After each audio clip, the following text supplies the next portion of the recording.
this past Thanksgiving week. We're down for our next race. This is a Mini E. Call it, Rodney. I'll be right back. I just want to watch this from the outside to hear nothing. All righty.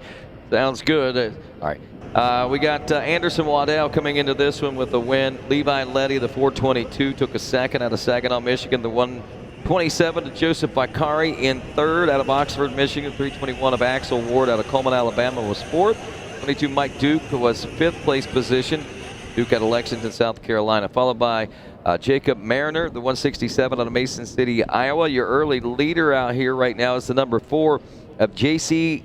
DeNobles. He finished 8th in his qualifying race here to get to the main event out of Cowpen, South Carolina.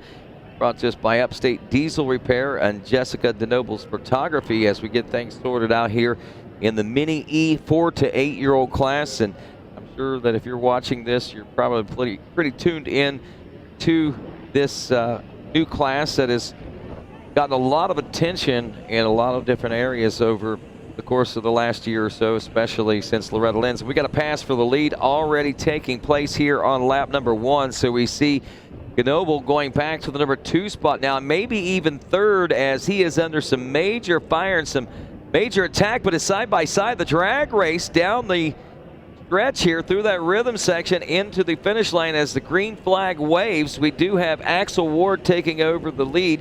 It is Joseph Vicari in second, and J.C. Gnobles back in the number 3 spot aboard the number 4. Jacob Mariner is 4th, Levi Letty in 5th, Anderson Waddell in 6th, Mason Dixon 7th. The Miles Duke in the number 8 spot aboard the 22. Joseph Hughes is 9th aboard the number 43, and Jax Baker rounds out your top 10 here in the Mini E class. One lap complete, and it's not done up front. Axel Ward feeling that pressure now coming on by Vicari, the 127, as see them going under the on the banners there now and opening up a bit of a lead over that now third place position on back. So it looks like a lot of eyes are going to be on this, at least in the early part of this race. Looks back and yells at him, and they can hear each other. I mean, I can barely hear these machines outside the broadcast studio, and that's the beauty of this. One of these walking back from the campground there just a few moments ago, and one passed me headed to staging, and it was kind of remarkable. My son said, "Wow, that's pretty neat." And I said, "Yep, that's the future of motocross right there," and I think we both are in pure agreement of that.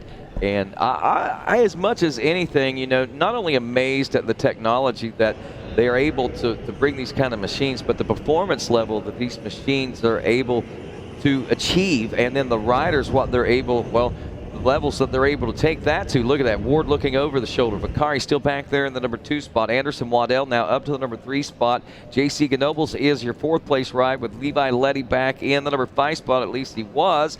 And still, look at this, Vicari trying to make that pass some lap traffic. They're side by side. Vicari inching that nose a little ahead now of the 321 machine, and it looks like Ward may have lost that number. No, Ward fires right back on the outside. Great momentum. We're going to carry him to the inside of the next turn, and he still maintains the lead position aboard that 321. Axel Ward hanging on to that one. Vicari, though, still not relinquishing the pressure that he has been applying basically since the drop of this gate. Waddell, as we look back at the gap, just 4.5 seconds back, but man, that's a big host of territory to try to make up. But look at that battle that's going on for third place between Waddell, Gnobles, Letty. Mason Dixon, I believe, will also probably be a part of that battle going on back there as it starts to tighten up, and our front two continue to try to stretch things out here now with 3 laps complete. 122 lap time there for Axel Ward, a 121.7, so actually about 0.4 of a second difference. The gap between those two riders, 0.606, but when you watch this race, Jason Wygant, there's not much of a gap. It's a breath away from changing the face of this race. Yeah, it's a little different. You almost have the gap start to scale when you have the smaller classes and how much time they can make up, plus they're generally more mistake prone. They're clipping jumps instead of clearing jumps, for example, and that's just at the front.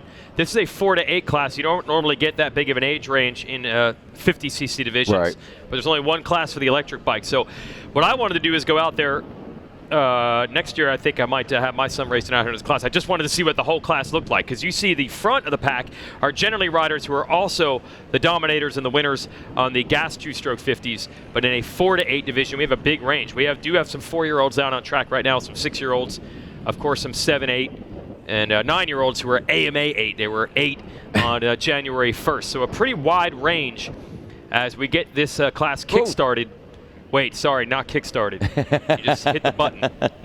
So I do have one of these motorcycles, or I should say my son does, and it's pretty handy.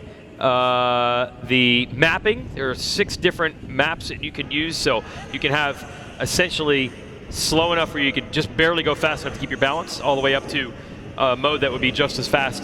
Essentially, it's the fastest gas 50. Kind of depends on the dirt and the track, which one's faster lap times wise.